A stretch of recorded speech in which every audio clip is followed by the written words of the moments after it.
Well, I've spent the morning going back and forth over Boulder Mountain a little bit, scouting for subjects and photographing when I can.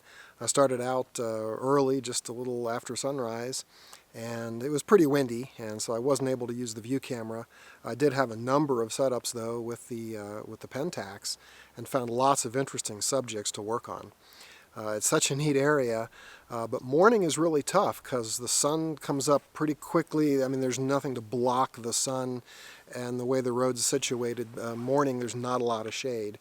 So I'm hopeful for this, later this afternoon into sunset that I might have a little more time to work with some of the subjects, and hopefully also the wind will be calm enough that I could try the view camera. But the color is absolutely at peak here in so many spots, and it's just gorgeous. All kinds of beautiful colors in the aspen, not just yellow, but some of those oranges and reds that are so nice to find. So I'm going to head back over the mountain now and go over to Capitol Reef and scout a little bit over there and see what I can find, and maybe take a little break during the middle of the day, and then as the sun gets a little lower, come back here to Boulder Mountain and see if I can find some more aspen subjects.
Well, when it's windy and sunny, the thing to do is look for little shaded spots at your feet where you have some nice forest floor details, and that's exactly what I did. I wandered up on this sort of bluff overlooking some trees that caught my eye while I was driving. Well, it turns out those trees didn't work out, but while I was here, I just was wandering around, and there was this really neat stump and some pine cones and pine needles in there, and it had been burned and charred, so it's just kind of a really interesting little vignette that tells a story of just what it's like for these trees in this place, with new grasses coming up and sort of the death and regeneration. And so it's nice to work on small little details like that. And the wind was calm, and I was able to there was actually a little bit of sun intruding on the picture, but I just sort of propped my jacket up with something to just keep the sunlight off it, which is something that happens a lot with these little forest floor details. So I had my 200 millimeter lens on the Toho 4x5 here, and I did have a lot of bellows out, and so I had to use about 2/3 of a stop of exposure. Bellows extension factor just increased the exposure by that much to account for the light loss when you overextend your bellows with a view camera. And so use some front tilt to align the film plane with the subject, and the focus plane with the plane of the subject. And so hopefully it's all in focus and we have good exposures. And I exposed both Provia, Velvia 50, and some T-Max 100 because I think it might look neat in black and white as well. I photographed this composition both in color and black and white. I don't really like how the scene looks with the blue cast, and removing the blue to look more natural just doesn't seem that interesting. So I went with a black and white version, which was my original vision anyway, and I think looks much better.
Well, it finally got calm enough for me to pull the view camera out, and boy, it's sure pretty light right now. Just beautiful soft light after the sun has set. And I found this really neat little tree right over here, just one little tree isolated against a forest, and just photographing across the road, my typical forest edge detail, 300mm lens and Provia, and just straight ahead, no camera movements, just focus on the tree, stop down as much as I could. I think I tried 32 and 45, so we'll see. I'll be sacrificing some sharpness in the way back forest, but I've learned that's okay. And as long as the main subject and the things closer to the viewer are sharp, you can tolerate a little bit of that softness in the background. So I'm really excited about this picture, and it's a nice way to end a beautiful day here on Boulder Mountain. The wind did pick up again after I completed these exposures, but was dead calm when I needed it to be. I definitely planned to crop this image from the beginning, since my 300 didn't get close enough and my 450 was too long. Setting up in the road wasn't an option, and the cropping should be just fine.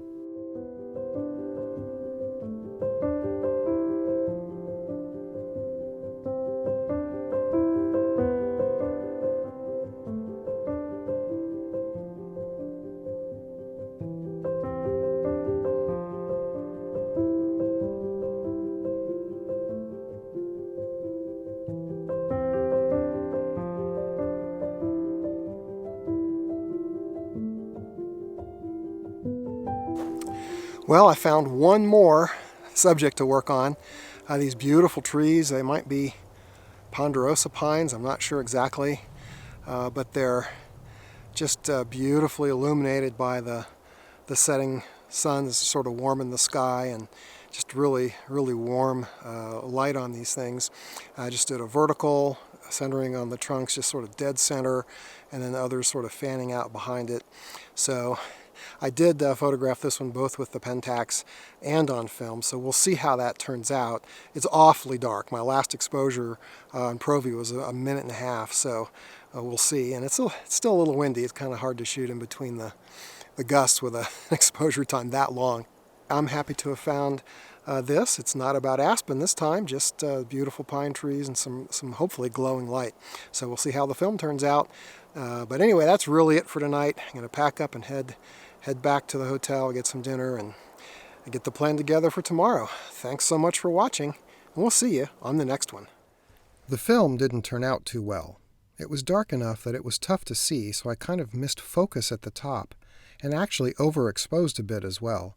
So I'm very glad I also photographed this scene with a Pentax.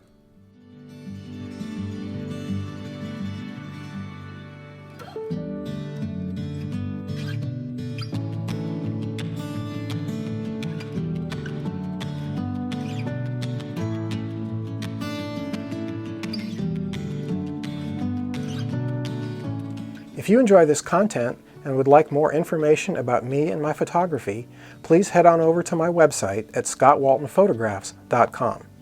I have an ebook, annual folios, and handmade fine art prints available from locations all across the country. Thanks so much for checking that out.